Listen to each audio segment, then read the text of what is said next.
isang kontrobersyal at delikadong issue na kinasasangkutan ni President-elect Donald Trump at ang kanyang laban sa tinatawag na Deep State, isang makapangyarihang grupo ng mga tao na may lihim na kontrol sa maraming aspeto ng gobyerno at politika sa Amerika. Ang laban ni Trump versus Deep State ay para nga ba sa Diyos?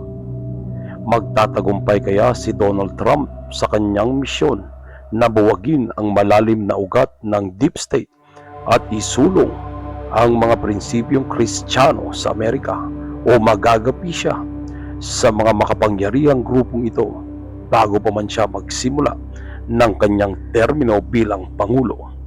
Ano ang mangyayari sa mga susunod na taon habang ang laban na ito ay nagpapatuloy?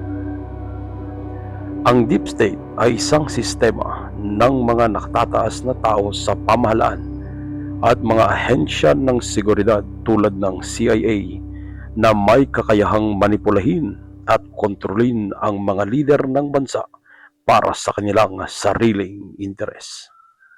Si Donald Trump ay nasa grave danger o malalim na panganib dahil sa kanyang mga pagsubok na labanan at itumba ang kontrol ng Deep State sa gobyerno ng Estados Unidos. Hindi lang isang beses, kundi ilang beses nang tinangka ng Deep State na pabagsakin si Trump, kabilang ang mga impeachment na ipinasa laban sa kanya, mga isyong legal at mga tahasang pagsabotahe.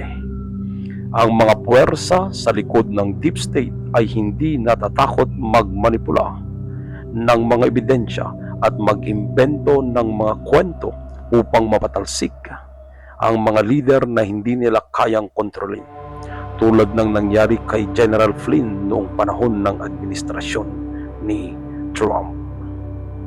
Isang pangunahing dahilan ng galit ng Deep State kay Trump ay ang kanyang hindi pagkakasundo sa kanilang layuning tanggalin ang mga Kristiyanong halaga sa politika at pamahalaan.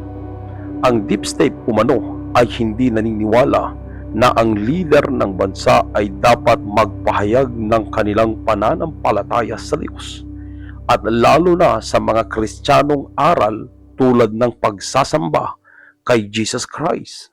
Kaya naman, itinuturing nilang banta si Trump sa kanilang layunin na gawing sekular o walang relihiyon ang pamamahala sa Amerika.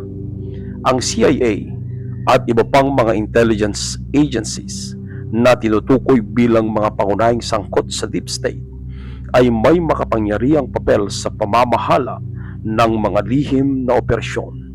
Ipinakita na ang mga ahensyang ito ay may kakayahang magtago ng mga impormasyon, magmanipula ng mga ebidensya at makialam sa mga pambansang issue, at may kasaysayan ng abusong kapangyarihan mula pa noong dekada 50 at 70. Noong mga 70s, sinubukang bawasan ng impluwensya ng CIA sa ilalim ng Church Committee, ngunit ayon sa mga eksperto, lumakas muli ang kanilang kapangyarihan noong 80s at 90s.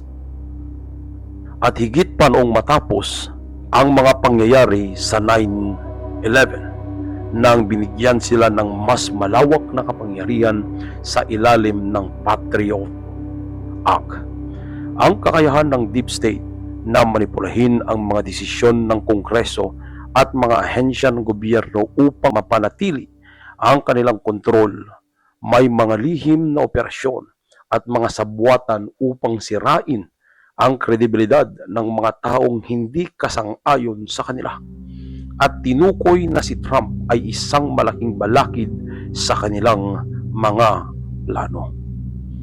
Dahil sa mga panganib na dulot ng mga lihim na operasyon ng Deep State, ang seguridad ni Donald Trump ay itinuturing na isang pangunahing issue. May mga eksperto at whistleblower mula sa loob ng CIA na nagsasabing ang mga ahensyang ito ay may kakayahang magtago ng mga lihim at magmanipula ng mga ebidensya laban sa mga kalaban nila sa gobyerno. Gayunpaman, Si Trump ay may mga pinagkakatiwalaang tao mula sa loob ng CIA at mga ahensya ng seguridad na nagtutulungan upang maprotektahan siya laban sa mga banta ng deep state. Isa sa mga pangunahing hakbang na ginagawa ni Trump ay ang pagtatalaga ng mga katiwalaan niyang tao sa mga ahensya ng seguridad tulad ni Devin Nunes at Kash Patel na may malalim na kaalaman at karanasan sa paglaban sa deep state. Ayon sa mga eksperto, ang pagtutok ni Trump sa cleaning out o paglilinis sa mga korap na ahensya ng gobyerno ay magiging isang malaking hamon dahil malalim na ang ugat ng deep state sa mga institusyon ng Amerika. Ang issue ng deep state ay hindi na isang haka-haka lamang, kundi isang malupit na realidad na nakakaapekto sa mga desisyon ng gobyerno ng Amerika. At sa huli, pati na rin sa mga pangyayari sa buong mundo. Si Trump ay hindi isang puppet o sunod-sunuran lamang sa mga makapangyarihang tao, kundi isang leader na hindi matitinag at may malalim na pananampalataya sa Diyos. Isang simbolo ng kanyang pagtutol sa deep state ang kanyang madalas na pagpapakita ng Biblia at ang kanyang mga pahayag na hindi niya ipagpapalit ang kanyang pananampalataya para sa anumang bagay. Ito ay isang direktang hamon sa mga puwersa ng deep state na nais na kontrolin ang lahat ng aspeto ng gobyerno.